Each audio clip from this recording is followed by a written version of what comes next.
Bem-vindos ao canal Sejam Santos, onde vamos explorar a vida e as obras dos santos mais inspiradores da história da Igreja Católica. Nós vamos compartilhar suas histórias, seus ensinamentos e seus exemplos de virtudes, esperando que possam nos inspirar a viver de acordo com os ensinamentos de Cristo. Então, se você quer aprender mais sobre esses santos e descobrir como suas vidas podem ser caminhos que nos levam a Jesus Cristo para nós hoje, inscreva-se no nosso canal e deixe o seu like. Inscreva-se hoje mesmo, divulgue nosso canal a seus amigos e comunidades e nos ajude o nosso canal para que possamos alcançar mais pessoas na divulgação a conhecer mais a vida dos santos.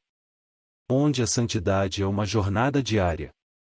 Faça parte dessa comunidade de busca pela santidade.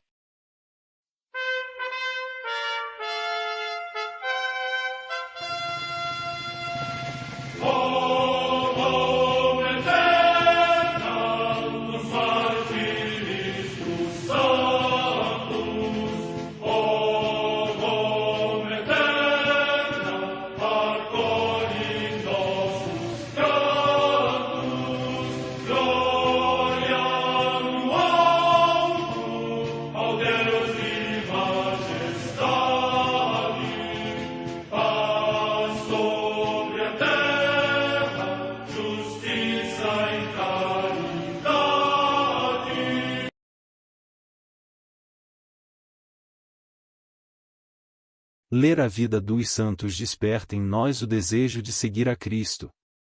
Através de suas vidas podemos aprender as virtudes, a sabedoria e o amor de Deus. Cada santo nos oferece um modelo de vida a ser imitado, como diz São Paulo na carta aos Hebreus, capítulo 12, versículo 1. Estamos rodeados por uma nuvem de testemunhas. A Igreja foi fundada por nosso Senhor Jesus Cristo não apenas como uma instituição, mas uma autêntica família. Os santos mártires, confessores, doutores, as virgens, os santos pastores e todos os demais santos são realmente nossos irmãos que nos precederam no caminho da fé e já estão no céu, para onde também iremos nós, pela graça de Deus. Portanto, sede santos, assim como o vosso Pai Celeste é santo. Mateus capítulo 5, versículo 48. Hoje, dia 28 de agosto, celebra a Igreja a vida desse grande santo, Agostinho de Hipona. A Santa Madre Igreja celebra também nesse dia os santos. Em Roma, no cemitério de Basília, junto à Via Salária Antiga, Santo Hermes, mártir, que, como refere o Papa São Damaso, veio da Grécia e Roma acolheu como seu cidadão, quando sofreu o martírio pelo santo nome de Cristo. Morte no século III. Em Constança, na Suábia, atualmente na Alemanha, a comemoração de São Paio, mártir. Morte no século III. Em Brioude, perto de Clermont-Ferrand, na Aquitânia, hoje na França, São Julião, mártir, que, em tempo de perseguição, tendo vindo para este território pela exortação de São Ferréolo, conforme se narra, neste lugar recebeu a palma do martírio. Morte no século III. Em Constantinopla, hoje Istambul, na Turquia, Santo Alexandre, bispo, cuja oração apostólica, como escreve São Gregório de Nazianzo, venceu o chefe da impiedade ariana. Morte no ano 336. Em Cartago, na odierna Tunísia, São Restituto, em cuja festividade Santo Agostinho fez em sua honra um sermão ao povo. Morte no ano 360. Em Sárcina, na Flamínia, hoje na Emília-Romanha, região da Itália, São Vicínio, primeiro bispo desta cidade. Morte entre os séculos IV v. Em Saintes, na Gália, atualmente na França, São Viviano, bispo. Morte no século V. No Egito, São Moisés o Etíope, que, depois de ter sido um ladrão famoso se tornou anacoreta, converteu muitos do seu bando e os conduziu com ele para o mosteiro. Morte no ano 400. Em Sevilha, na Andaluzia, região da Espanha, Santa Florentina, virgem, muito erudita em ciências eclesiásticas, a quem os seus irmãos Leandro e Isidoro dedicaram tratados de insigne doutrina. Morte no século VII. Em Londres, na Inglaterra, os beatos mártires Guilherme Dean, presbítero, e 7 companheiros que, no reinado de Isabel I, consumaram o seu martírio pelo reino de Deus, enforcados no mesmo dia mais em lugares diversos da cidade ou nos arredores. São estes os seus nomes: Guilherme Gunter, Roberto Morton, Tomás Oldford e Jaime Claston, presbíteros, Tomás Felton, clérigo da Ordem dos Frades Menores, Henrique Webley e Hugo Moore, leigos. Morte no ano 1588. Em Lencastre, também na Inglaterra, Santo Edmundo Arrowsmith, presbítero da Companhia de Jesus e mártir, natural deste ducado, que, depois de ter exercido o ministério pastoral durante muitos anos na sua pátria, porque era sacerdote e conduzira muitas pessoas à fé católica, foi enforcado, contra a vontade dos próprios protestantes do lugar, no reinado de Carlos I. Morte no ano 1628. Em Monterrey, na Califórnia, Santo Junípero, Miguel Serra, presbítero da Ordem dos Frades Menores, que, nas tribos daquela região ainda pagã, sobrecarregado por muitas dificuldades e trabalhos, pregou o Evangelho de Cristo no idioma do povo local e defendeu tenazmente os direitos dos pobres e dos humildes. Morte no ano 1784. Num barco-prisão ancorado ao largo de Rochefort, na França, o beato Carlos Arnaldo Anus, presbítero e mártir, que, durante a Revolução Francesa, por causa do sacerdócio foi encarcerado na sórdida galera, na qual, atingido pelo esvaecimento e também pela enfermidade, consumou o martírio. Morte no ano 1794. Em Barcelona, na Espanha, Santa Joaquina de Vedruma, mãe de família, que educou piedosamente 9 filhos, e quando ficou viúva, fundou o Instituto das Carmelitas da Caridade, suportando serenamente todo gênero de sofrimentos até a sua morte, que ocorreu por contágio da cólera. Morte no ano 1854. Em Alençon, na França, Santa Zélia Maria Guerin, mãe de Santa Teresa do Menino Jesus. Morte no ano 1877. Na região de Valência, na Espanha, os beatos mártires João Batista Falbel Cano e Arthur Ros Montaut, pais de família, que, durante a perseguição contra a Igreja, receberam dos homens a morte, mas de Deus a vida eterna. Morte no ano 1936. Em Vilanesa, localidade da mesma região da Espanha, o beato Aurélio de Vilanesa, José Amplio Alcaide, presbítero da Ordem dos Frades Menores Capuchinhos e mártir, que, durante a mesma perseguição, no combate da fé colheu o fruto da glória eterna. Morte no ano 1936. Em Elche de la Sierra, perto de Albacete, também na Espanha, o beato Mamerto Carchano Carchano, presbítero da Diocese de Toledo e mártir, que, durante a mesma perseguição, confirmou com o seu sangue a plena fidelidade a Cristo. Morte no ano 1936. Em Navojova agora, povoação da Polônia, o beato Afonso Maria Mazurek, presbítero da Ordem dos Carmelitas Descalços e mártir, que, em tempo de guerra, foi morto pelos invasores da sua pátria por causa da sua profissão cristã.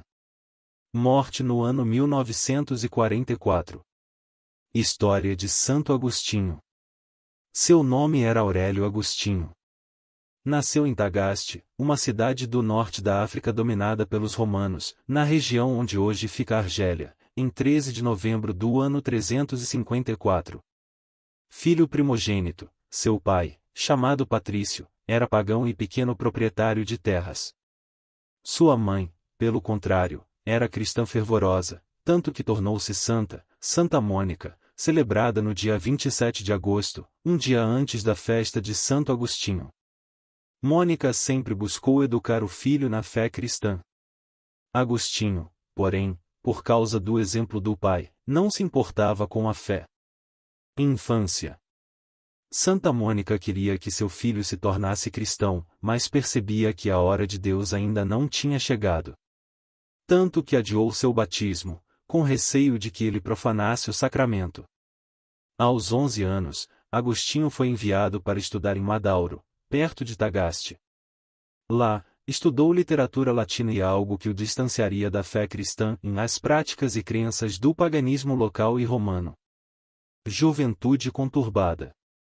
Com 17 anos, foi para Cartago estudar retórica. Lá, embora tenha recebido formação cristã de sua mãe, passou a seguir a doutrina maniqueísta, que enxerga o mundo apenas como bem e mal, negada veementemente pelos cristãos.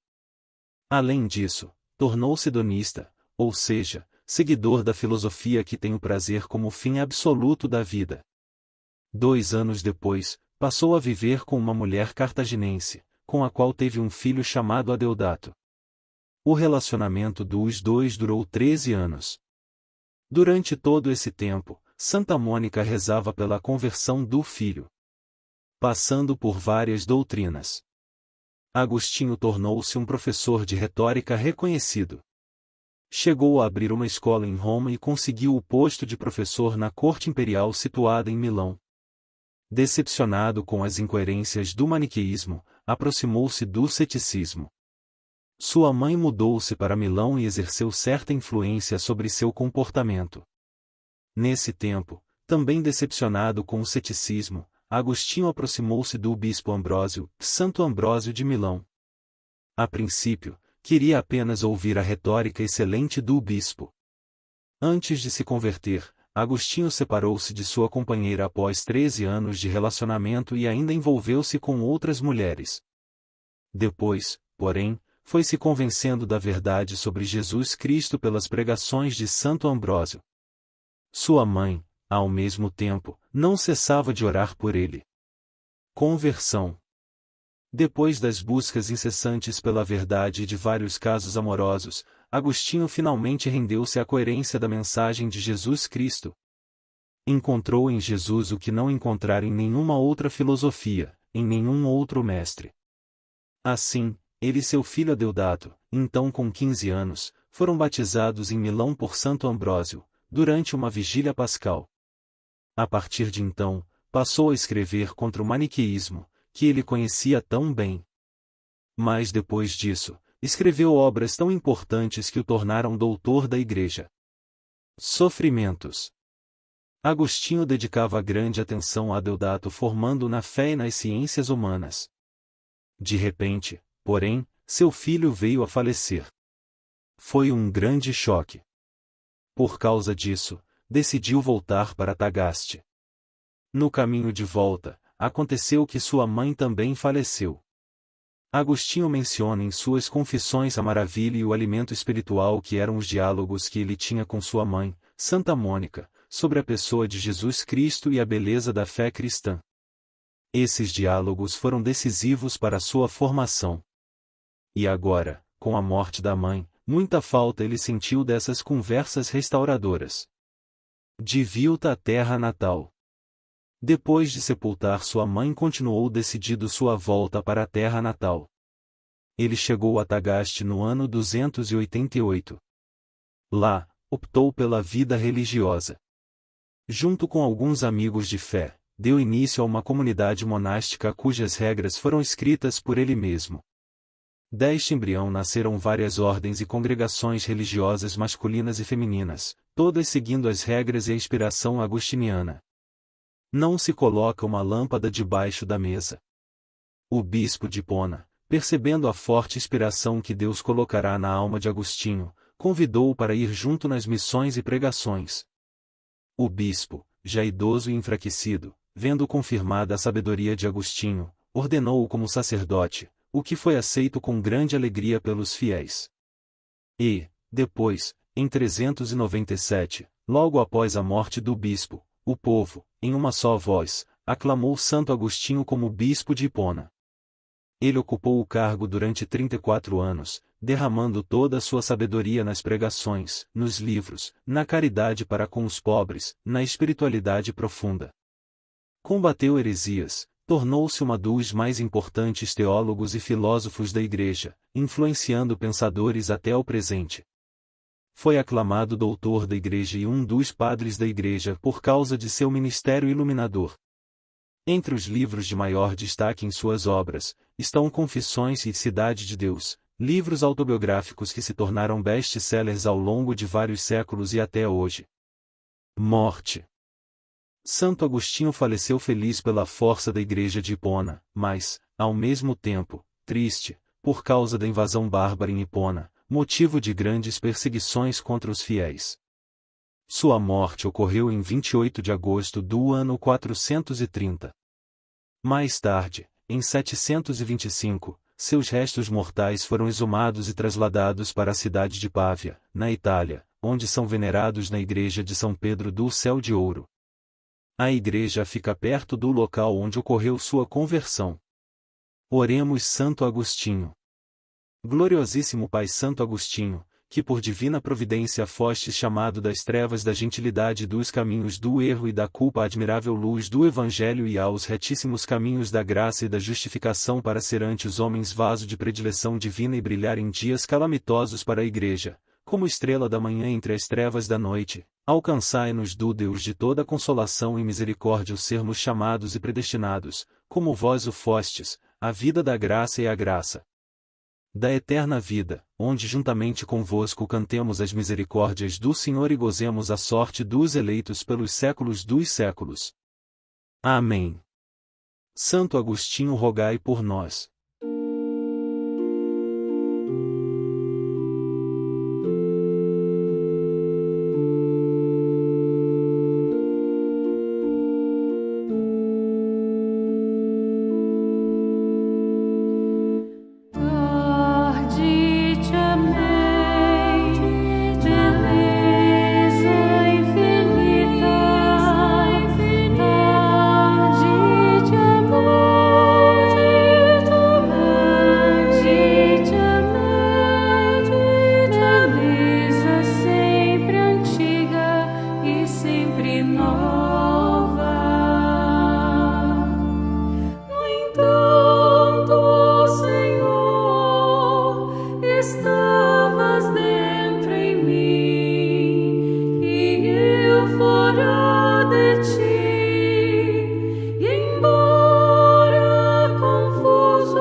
Sempre nós.